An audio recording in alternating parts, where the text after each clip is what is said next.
como había planteado en mi turno anterior con el panel que conformaban representantes del gobierno, un poco dirigí mis preguntas más al tema de política pública. Ustedes vienen representando ya el sector privado.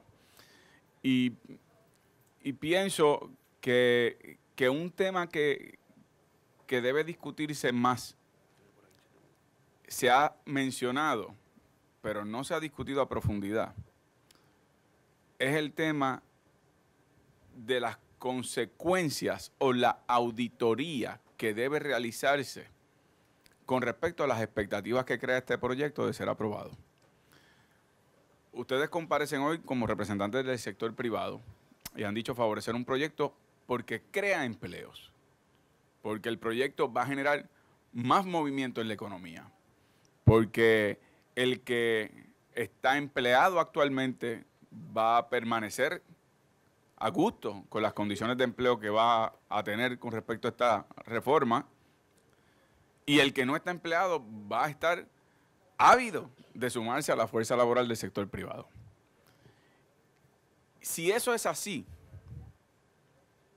¿tendrían ustedes oposición a que, por ejemplo, aquella empresa privada que de aquí a un término fijo no haya creado determinado % de cantidad de empleos, de alguna manera tenga que responderle económicamente a los empleados que permanezcan trabajando bajo condiciones más adversas o penalidades que le paguen al gobierno? Eso es un planteamiento de lo que llaman en inglés accountability. ¿Por qué planteo esto, aunque parece excesivo y caricaturesco? Porque ustedes deben saber cuántas veces el país no ha tenido que observar proyectos de ley que, socolor de la crisis económica del momento y de la coyuntura particular, nos dijeron, hay que imponer un IVU de un 7% porque eso va a salvar las finanzas del gobierno. Y hubo gente que marchó por el IVU del 7% y no salvó las finanzas del gobierno, empobreció más el bolsillo del consumidor, de aquel que debió haber ido a consumirle a muchos de los negocios de ustedes, y no solo eso, sino que convirtió las empresas privadas, los negocios, en recaudadores del Departamento de Hacienda, con las complicaciones y los costos que eso conlleva. Número 2, después nos dijeron, bueno, no se resolvió el problema, pero entonces, si le metemos mano a los empleados públicos porque son demasiados, y comenzó todo el prejuicio contra el empleado público y la idea del gigantismo, que no es lo mismo que inefectividad, que es un problema de supervisión, entonces se resuelven los problemas del país. Por ahí vino la Ley 7 y los despidos. Pero eso no fue suficiente para arreglar la crisis del gobierno. Entonces nos dijeron, vamos contra retiro. Primero de maestros y perdieron en los tribunales, pero entonces el retiro general de empleados públicos. Pero eso no resolvió la crisis. Entonces nos dijeron, pues entonces vamos a transformar el sistema del IVU en un IVA. Y ese fracaso, y nos dijeron, bueno, pues como se fracasó el IVA, vamos a imponer entonces el IVU, pero del 11.5. Y fracasó.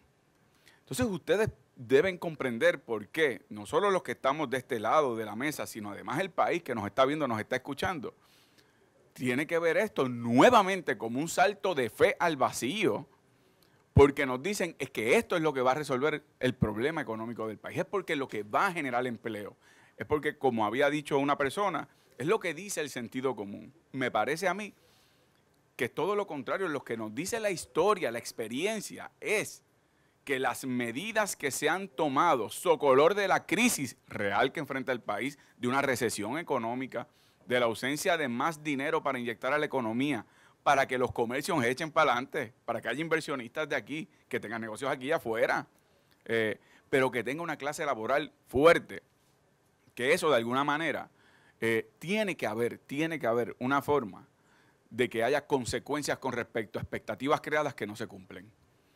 Y eso lo trajo incluso quien vino a favorecer el proyecto, que fue el del Departamento de Desarrollo Económico, el compañero, el director de exactamente, ¿cómo es que se llama él? Miguel Lavoy. Manuel Lavoy lo dijo ahí sentado.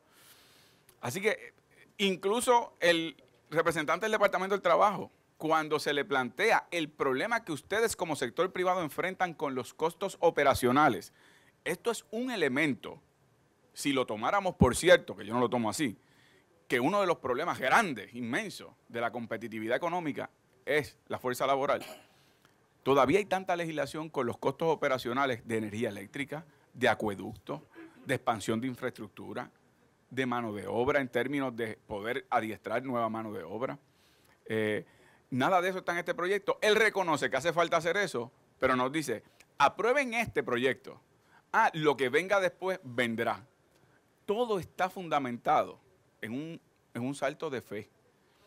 Yo pienso, le reitero, que yo no veo un nuevo modelo de desarrollo económico que aumente la productividad en el país donde tenemos solamente el 40% de la población insertada en la fuerza laboral, en donde se vea al patrono en pugna con el empleado. Es todo lo contrario, son colaboradores en un esfuerzo común. Y hay tantas secciones en la ley que todo apunta a un desbalance en esa colaboración mutua que debe existir, que a mí, no solo en términos de política pública, sino ustedes mismos, a mí me entrevistaron cuando salí de aquí, y yo les voy a ser honesto, por supuesto que hace falta un sector económico, privado, fortalecido económicamente, que sea un motor en el país, particularmente el capital que se queda aquí. Pero ante esta ley, por la tentación de que la soga parta siempre por lo más fino que son los trabajadores, puede ser el caso de alábate pollo que mañana te guisan. En la medida que tengamos una fuerza laboral más débil económicamente, menguada en su poder adquisitivo, menos capacidad de adquirir productos y servicios, de acuerdo a una economía, de nuevo, en 10 años de recesión, en donde tenemos un éxodo masivo, como se ha planteado aquí correctamente, y me dicen, bueno, pero por lo menos el que está desempleado va a tener una oportunidad de empleo, pero ¿bajo qué condiciones? Ustedes son negociantes, empresarios, abogados. Yo no soy economista, no soy empresario. Papi era pequeño comerciante de la Gautier Benítez en Cagua, una mulería. Y mami, farmacéutica, a obra privada, pero era pública en el Hospital Regional de Cagua. Así que he tenido ese elemento público y privado. Pero la realidad es que en la medida en que más débil tengamos el sector que consume, ustedes van a pensar que con estas leyes están liberalizando para una competencia libre, pero realmente lo que está es empobreciéndose un país donde se están yendo de Puerto Rico y que para colmo, como ustedes que pueden ser hombres de negocios deben estar pensando, así mismo debe estar pensando el desempleado, que no es un buen negocio trabajar. O sea, si las condiciones laborales en el sector privado son tan malas, o son inapropiadas, o son inadecuadas, que aquellos beneficios que pueden ser licencias de vacaciones, licencias de enfermedad, un bono navideño, un trabajo estable, lo que puede ocurrir es que personas se desestimulen de integrarse a la fuerza laboral privada, que prefieran mantenerse en la economía subterránea formal e informal, legal o ilegal, y además de eso sobrecargar los servicios que da el gobierno de asistencia social y salud, que tenemos que pagar los contribuyentes, un gobierno que a su vez va a tener menos recaudos que actualmente principalmente se reciben por consumo, porque menos gente tiene para consumir, y por lo tanto es un círculo vicioso.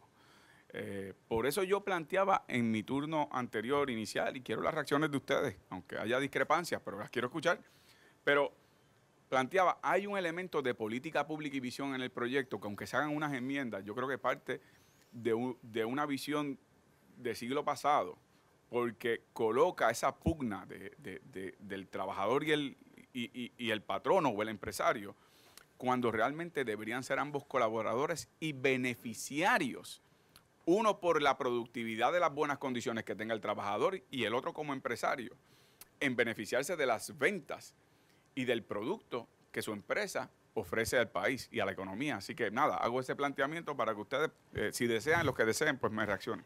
Dado algo, senador, rápidamente. Es un problema filosófico y usted tiene razón. El problema es que de ese rompecabezas, cuando usted me menciona lo que atiende esta ley, que es una reforma laboral, no puede ser unilateral. Parece más una reforma patronal. Para una reforma laboral tienen que estar en las mesas ambas partes, trabajador y patrono. Y por lo tanto, como se señaló ayer, el presidente del Senado se reunió con unos sectores obreros, pero que estoy seguro que esos que estuvieron ayer no participaron de una redacción conjunta de esta propuesta de ley. Y por eso es que crea lo que crea en términos de un sentido de salto de fe, porque está desbalanceado solamente de una parte y no en un conjunto como debe ser una reforma laboral. Estoy seguro que los trabajadores serían los primeros dispuestos a sentarse a la mesa para una verdadera reforma laboral. Esas son mis palabras, señor presidente.